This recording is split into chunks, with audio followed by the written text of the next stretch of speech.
Hello friends, ఈ వీడియోలో మనము టెన్సెస్ గురించి ఇంట్రొడక్షన్ చూద్దాం. టెన్సెస్ అంటే మనం తెలుగులో కాలములు అంటాం. సాధారణంగా మనం మాట్లాడే విషయాలు జరిగిపోయిన కాలానికి కానీ, జరుగుతూ ఉన్న కాలానికి కానీ, భవిష్యత్తు కాలానికి కానీ సంబంధించినవి అయి ఉంటాయి. టెన్స్ యొక్క నిర్వచనం ఇంగ్లీష్లో చూసినట్లయితే ఈ విధంగా ఉంటుంది. Tense is a grammar term used to indicate whether a sentence or verb is an action in the past, the present or the future.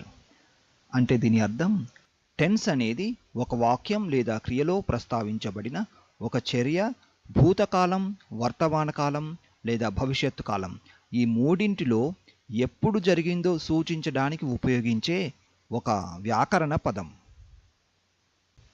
మరో విధంగా చెప్పాలంటే, ఒక నిర్ణీత సమయంలో జరిగిన పని అది ఏ కాలంలో జరిగిందో తెలియచేసేదే టెన్స్. ఇంగ్లీష్లో టెన్సెస్ను 3 రకాలుగా విభజించారు. అవి ప్రెజెంట్ టెన్స్ అంటే వర్తమాన కాలం, పాస్ట్ టెన్స్ అంటే భూతకాలం, ఫ్యూచర్ టెన్స్ అంటే భవిష్యత్ కాలం.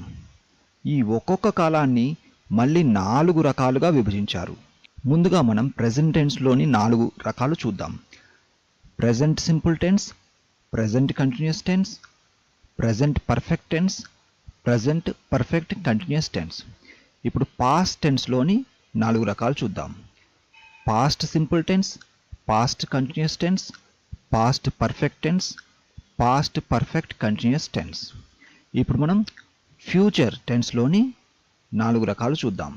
Future simple tense, future continuous tense, future perfect tense, future perfect continuous tense. అన్నీ కలిపి మొత్తం 12 టెన్సెస్ ఉన్నాయి. వీటికి సంబంధించిన ఒక్కొక్క అంశాన్ని మనం నెక్స్ట్ వీడియోస్లో నేర్చుకుందాం. ఈ వీడియో ప్రజెంటేషన్కు సంబంధించిన PDF file download link description బాక్స్లో ఉంటుంది. మీరు అక్కడి నుంచి డౌన్లోడ్ చేసుకోవచ్చు. Thank you for watching this video. We will meet again in the next video.